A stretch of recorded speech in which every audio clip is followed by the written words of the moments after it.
Hey everyone, I'm Matt from HowToMotorcycleRepair.com. In today's video, I want to share with you the most common problems I see when servicing older motorcycles. This video is going to cover how to diagnose these problems and also what it's going to take to fix them. Now before we begin, if you're unsure or uncomfortable with any of these procedures, please seek professional help and get your motorcycle repaired properly. If you're going to DIY these projects, make sure you have the factory service manual for your year, make, and model. A service manual is an invaluable tool to own and also makes for some great bedtime reading. Also, make sure you wear safety glasses, the proper gloves, and have a fire extinguisher in your work area. The first most common problem in older motorcycles is rust forming inside the metal fuel tank.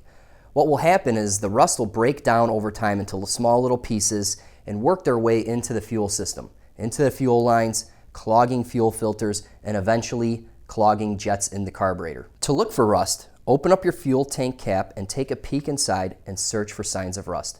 Try and look all the way to the bottom of the tank if possible.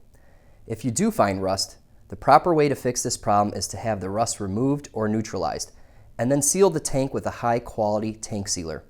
There are various products on the market that will help you remove the rust and seal the tank. Here's a quick tip to prevent rust from forming in the first place.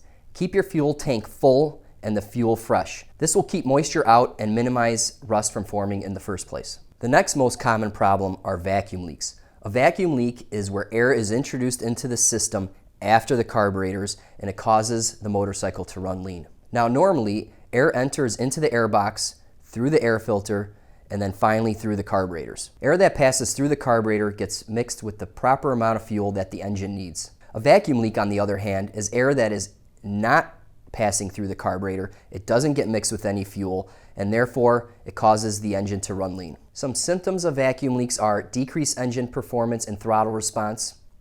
The engine will run better with the choke partially on. It will be difficult to set the idle speed. It might idle a little higher or a little lower. And lastly, the engine may run better at higher RPMs. The most common area for vacuum leaks are the boots that hold the carburetors in place, also known as intake boots or carb holders.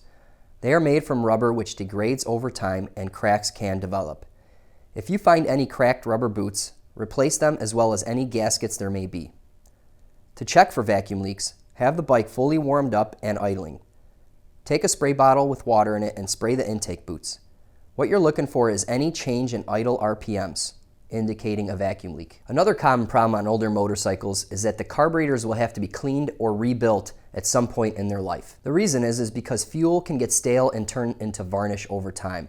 And what that does is it clogs small fuel passages in the carburetors. Older motorcycles that have not been ridden in a while or started in a while will definitely need to have their carburetors cleaned. Here are some symptoms of dirty or worn carburetor parts. If the engine will only run with the choke partially on or fully on, that's a classic symptom that it has clogged or partially clogged jets, and they will need to be disassembled and cleaned out. If fuel leaks onto the ground or into the airbox, that is a sign that your float needle valve is either dirty or worn. Float valve is a moving part, so it should be inspected for wear and replaced as necessary. The best way to clean carburetors is to remove them from the motorcycle, fully disassemble all components, thoroughly clean them, reassemble, and reinstall. Once the carburetors have been cleaned, follow up with a carburetor vacuum synchronization procedure. Vacuum syncing the carburetors adjusts the carburetor butterfly plates or slides to achieve uniform vacuum signals across all carburetors. And finally, the fuel mixture screws can be adjusted to achieve highest idle RPM. All this will make for a nice, smooth, and responsive running engine. The next common problem I typically see is leaky fork oil seals. If the leaks are severe enough, the fork oil will leak down the fork tubes and onto the brake pads. Oil on braking components is not good. Also, as the oil continues to leak out, the front suspension loses its damping capabilities and really makes it unsafe to ride. Forks in this condition should be rebuilt with new bushings, oil seals, and fresh fork oil.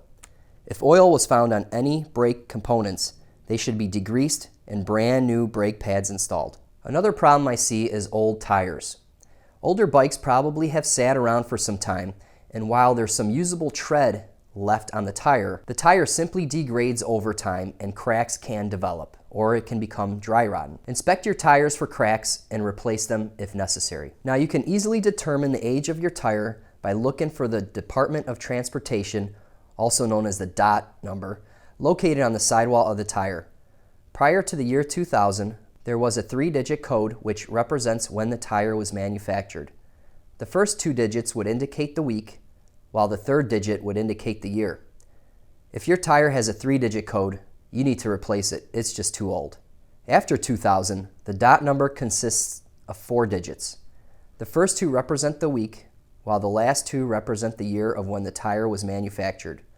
For example, 4014 means the tire was made in the first week of October 2014. So at what age should you replace your tires?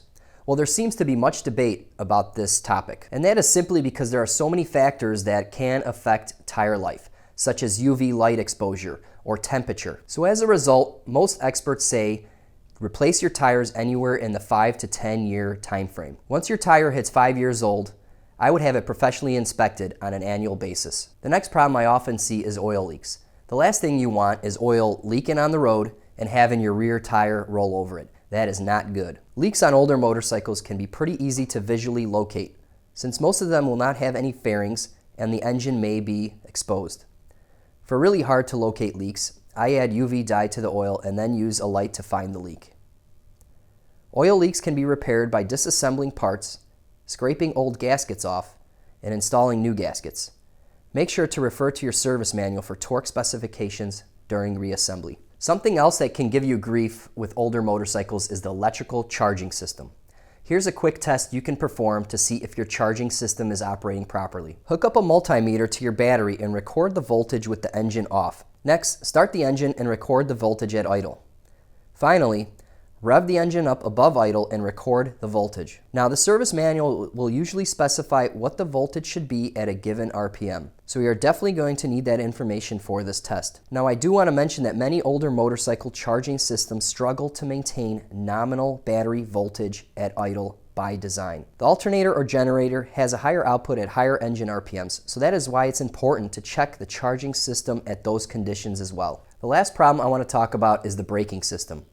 Most motorcycle manufacturers recommend changing the brake fluid every 2 to 3 years, and this is often overlooked. Brand new brake fluid should be amber or clear in color, which darkens over time. If you don't remember the last time your brake fluid was changed or appears dark brown in color, have your brake fluid flushed and your brakes bled. You'll also want to check the condition of your rubber brake lines. Inspect them for any cracks or damage and replace them immediately. Check with the service manual on the service interval for the brake master cylinder and caliper seals. These seals do not last forever and should be replaced from a safety standpoint if too old. When a master cylinder seal fails, it will be unable to build pressure in the system. Without pressure, the brakes will not work. You can diagnose a bad master cylinder seal by squeezing the lever and holding it. If the lever creeps towards the handlebar grip, it is faulty and should be replaced. The lever should have a nice firm feel to it. Now if the caliper seal fails, they typically leak brake fluid. So in this case, the caliper needs to be completely disassembled, the piston needs to be inspected for corrosion, and then it can be reassembled with a new piston seal. Alright, well I hope you enjoyed that video. If you want to see more of my videos, head over to howtomotorcyclerepair.com or check out my YouTube channel, Matthew MC Repair. I'm also on Facebook and Twitter. Just remember, if you're unsure of anything mentioned in this video, please seek professional help. Alright, thanks for watching and I'll see you in the next video.